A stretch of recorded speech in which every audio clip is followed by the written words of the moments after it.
Bonjour Martin. Salut Martin. Ici Étienne de musculationprisedemasse.com. Ici Charles Lamontagne. Et puis on répond à ta question de musculation. Absolument, comme ceci sur vidéo. Donc je vais lire ta question Martin, j'ai reçu ça cette semaine. Et Étienne aussi, salut.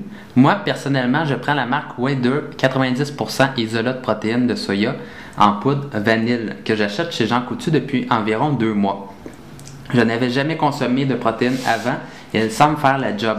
J'aimerais savoir premièrement si vous la connaissez et me dire si je devrais continuer à la prendre. Si elle n'est pas dommageable pour la santé, je l'aime car elle est facile d'accès et je n'ai pas à traverser la rue. Je n'ai qu'à traverser la rue, elle est pas chère et bonne au goût, avec du lait, quel délice. Qu'en pensez-vous? Merci beaucoup. Donc, écoute Martin, Étienne, qu'est-ce que t'en penses? C'est vrai J'aime que bien passer à la balle comme ça, je suis désolé. Il essaie de m'avoir. C'est vrai que c'est bon la protéine de soya avec du lait. Fait que je suis bien d'accord avec toi là-dessus. Écoute, je pense qu'en gros, tu as 2 questions. Là-dedans, tu nous demandes est-ce que c'est dangereux pour la santé? Puis est-ce qu'on te la recommande? Fait que non, c'est pas dangereux pour la santé. Non. Vraiment pas. Il peut y avoir des sucres artificiels. Tu sais, dans mon vidéo, moi je dis que j'achète de Protein Factory parce que j'aime pas les sucres artificiels. Je suis un petit peu intense là-dessus. Tu sais, moi j'aime pas les saveurs artificielles, les sucres artificiels, n'importe quoi qui est pas, mettons, juste la poudre de lait. Mais il n'y a pas lieu de s'inquiéter plus qu'il faut. Tu sais. Si tu es comme extrémiste, là, achète sur Protein Factory juste la poudre, pas de saveur, pas de sucre. Mais si t'es pas extrémiste, tu feras pas une crise cardiaque ou un cancer en mangeant de la poudre de protéines de soya Wader. Je suis pas d'accord avec ça. Moi, je suis absolument d'accord. Fait que le deuxième point, est-ce qu'on te la recommande?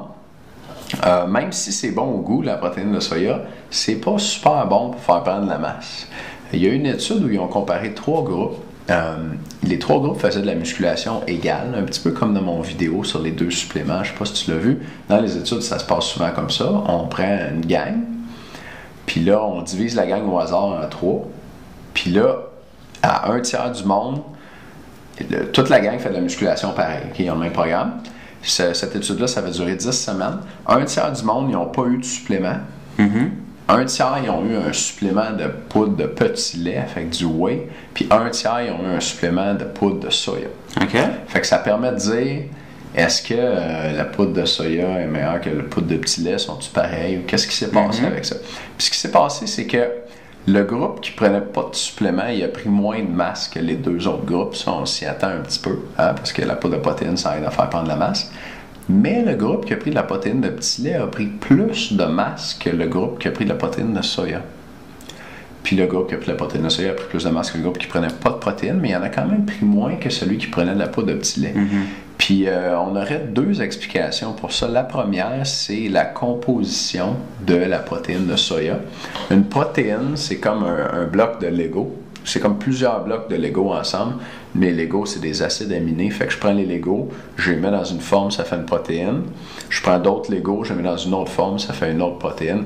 Il y a 20 acides aminés. Et puis, ceux qui sont dans la protéine de soya sont un petit peu moins bons que ceux qui sont dans la protéine de petit lait.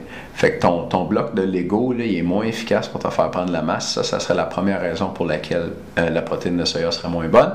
Puis la deuxième raison, c'est que le soya contient ce qu'on appelle un phytoestrogène.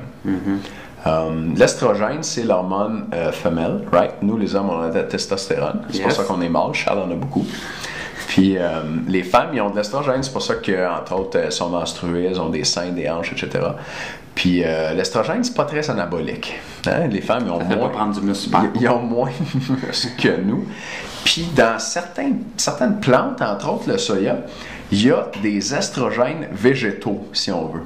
Comme le soya, ça a l'air d'une plante femelle, tu sais, elle a de l'estrogène.